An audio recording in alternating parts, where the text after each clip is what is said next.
Well, good morning. Well, I should say good afternoon. This is Jim, the Budget Audiophile, signing on.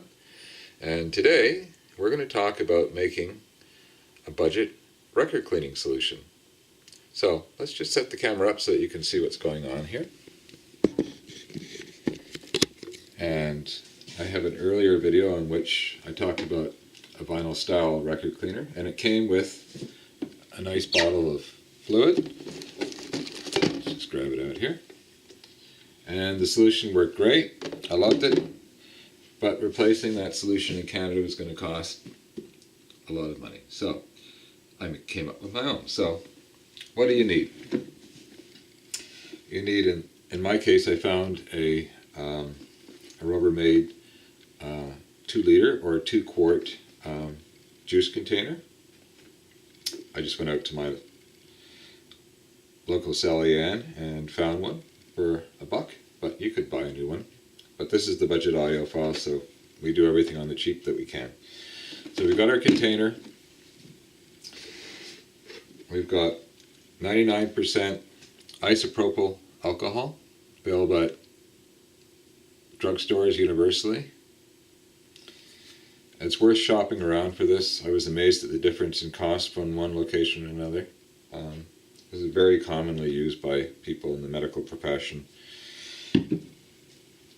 We've got a gallon or 4-liter jug of distilled water.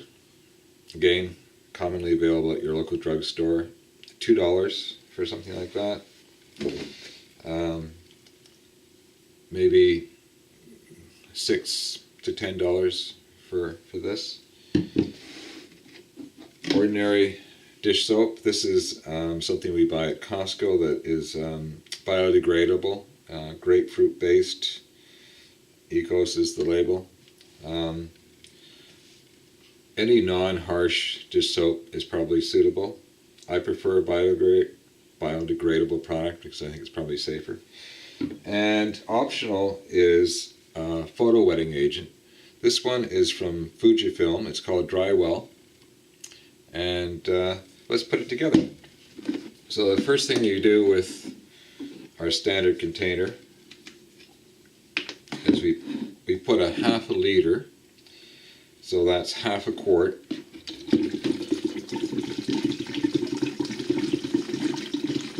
of isopropyl alcohol. 99% is what you want. If you have a lower percentage, you're going to have to do an up sampling. Basically, you're going to use more. So for 2 liters or 2 quarts, this equals 25% of our solution. Next up, I'm going to use the Drywell wetting agent. For 2 liters or 2 quarts, they recommend a capful. So I'm going to use a scant capful. The stuff's very expensive, or at least I have to import it from Japan. No. But if you have a good photography store, camera store locally, they probably have this, maybe even in bulk and more affordably. But a capful for each round of making up solutions goes a long, long way. And then we just basically take distilled water and we fill this up. We're not going to need the whole gallon or 4 liters. But I use distilled water all the time when I'm cleaning records. So I keep it on hand in quantity. So we just fill that up. You don't want to go too full. Now, all the concentrations of this are going to vary. So you want to give it just a little shot like that. We dilute ours 50% just to make for easier pouring and hopefully save a little bit of money on cleaning fluid. And what you want is to get your solution to the point where when you're spinning your records, you develop a little bit of dish soap foam in the solution, but you don't want so much that the stuff is crawling all over your fingers while you're rotating it in your record cleaner. So start with a little squirt, make up a solution in your record cleaning machine, There, we're done. For very little money, we've now got 2 liters or 2 quarts of record cleaning solution. It works great. It works just as well as the professional cleaning solution, and it costs next to nothing. And best of all, you can get all of the critical ingredients locally. Let's just take a look at the basin here so you get an idea of what we're talking about for the correct level. You can see there's a little bit of detergent.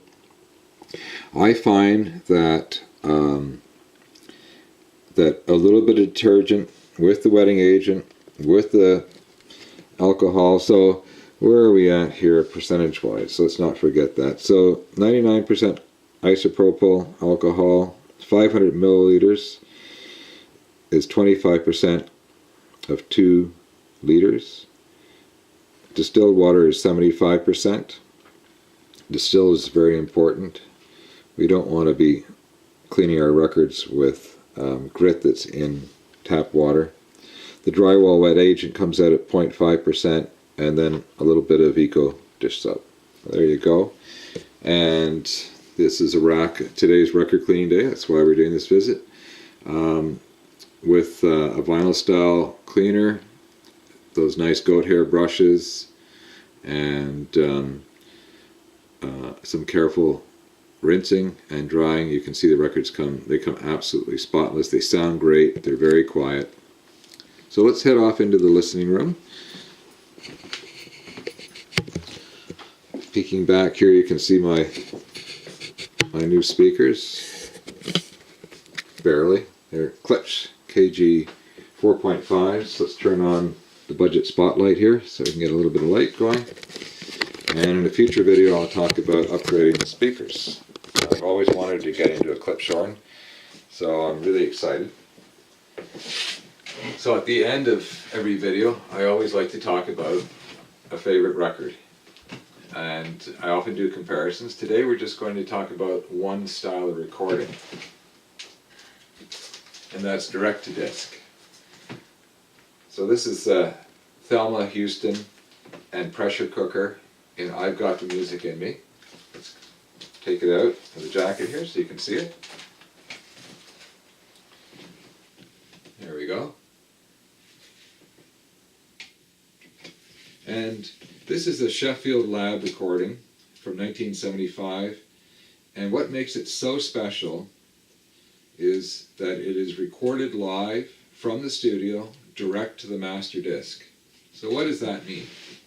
Well, in a normal recording, you're going to have the musicians in a studio or live on a stage.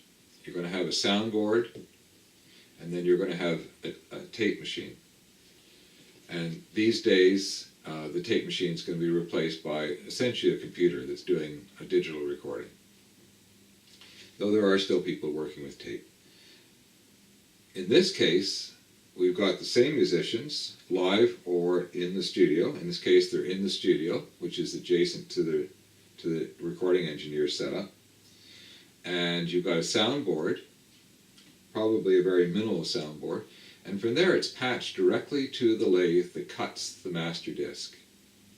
You got that right. There's no tape machine in between. And one of the great advantages to this is that tape has sonic limits, and the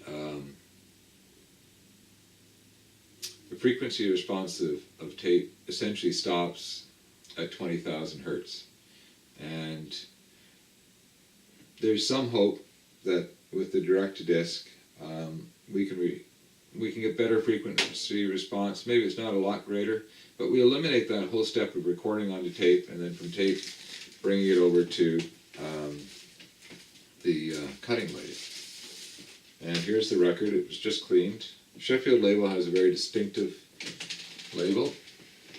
It's got this flower that I think is the datura, and though I've never seen a purple datura,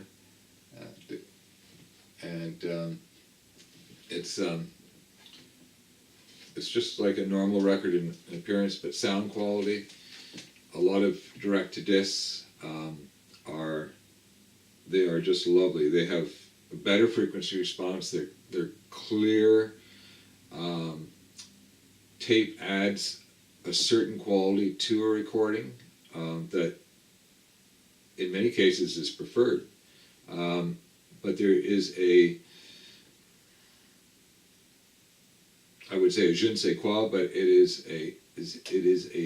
a sound. A direct-to-disc record has a sound in many cases, and I think if once you hear it, you'll probably prefer it over a standard recording done in the normal way. And unfortunately, they're audiophile products. They're not that common. But whenever you find a direct-to-disc, if the music at all appeals to you, give it a shot. And I have a feeling that you'll like what you hear. This is Jim, the Budget Audiophile, signing off. Till next time.